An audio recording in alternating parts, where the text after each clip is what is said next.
Halo, assalamualaikum warahmatullahi wabarakatuh. Kembali lagi di sini bersama saya Fatimatus Sholehah. Di sini saya akan menjelaskan bab yang ke-8, yaitu tentang hadis dhaif dan hadis maudhu.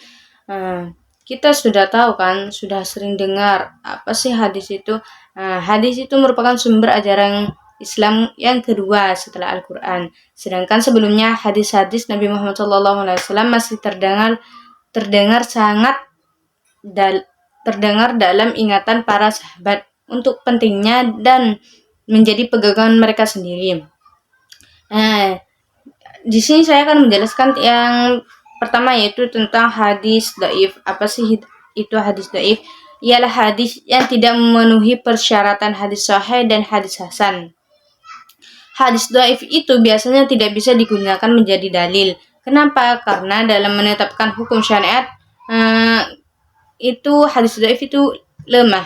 Jadi sanad atau matanya itu yang dapat menimbulkan keraguan. Terus hadis maudhu. Apa sih itu hadis maudhu? Hadis maudhu ialah hadis yang dibuat-buat dengan mengatasnamakan Rasulullah SAW. Hadis maudhu ini merupakan pendapat mayoritas ulama, tidak termasuk hadis. Kenapa? Karena tidak berasal dari realitas kehidupan Rasulullah SAW, bahkan haram hukumnya untuk diriwayatkan. Jadi intinya itu hadis maudhu itu adalah hadis yang dibuat-buat ya. Kebanyakan mayoritas ulama itu tidak setuju dengan hadis maudhu ini. Kenapa sih kok bisa ada hadis maudhu? Di sini saya akan menjelaskan munculnya sejarah dan latar belakang hadis maudhu. Al-Ablabi berpendapat bahwa hadis maudhu tentang urusan duniawi sudah ada sejak zaman Nabi Muhammad SAW. Sedangkan hadis maudhu tentang masalah keagamaan belum ada.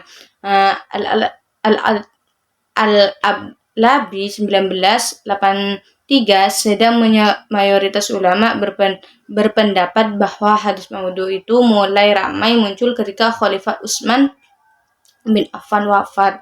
Jadi munculnya hadis maudhu itu setelah Utsman bin Affan wafat ya, atau lebih dikenal dengan peristiwa fitnah kubra, dan terus berkembang hingga masa Khalifah Ali bin Abi Thalib. Terus apa sih kesimpulan yang bisa kita ambil dari materi ini? Yaitu yang bisa kita ambil bahwasanya hadis dhaif itu adalah hadis yang tidak memenuhi persyaratan hadis sahih dan hadis hasan karena adanya kelemahan dalam sanad atau perawinya, namun tetap dinasabkan kepada Nabi Muhammad SAW. Sedangkan hadis maudhu itu sebaliknya. Hadis maudhu adalah hadis yang palsu, yang dibuat-buat dan tidak berasal dari Nabi Muhammad SAW. Sama sekali. Perbedaan mendasar antara keduanya adalah hadis dhaif masih mungkin berasal dari Nabi Muhammad SAW walaupun periwayatannya itu lemah. Sedangkan hadis maudhu itu jelas-jelas hasil rekayasa manusia, rekayasa dan dusta atas nama Nabi Muhammad SAW itu sendiri. Hanya sekian penjelasan dari bab 8 ini tentang hadis dhaif dan hadis maudhu. Kurang lebihnya mohon maaf. Wassalamualaikum warahmatullahi wabarakatuh.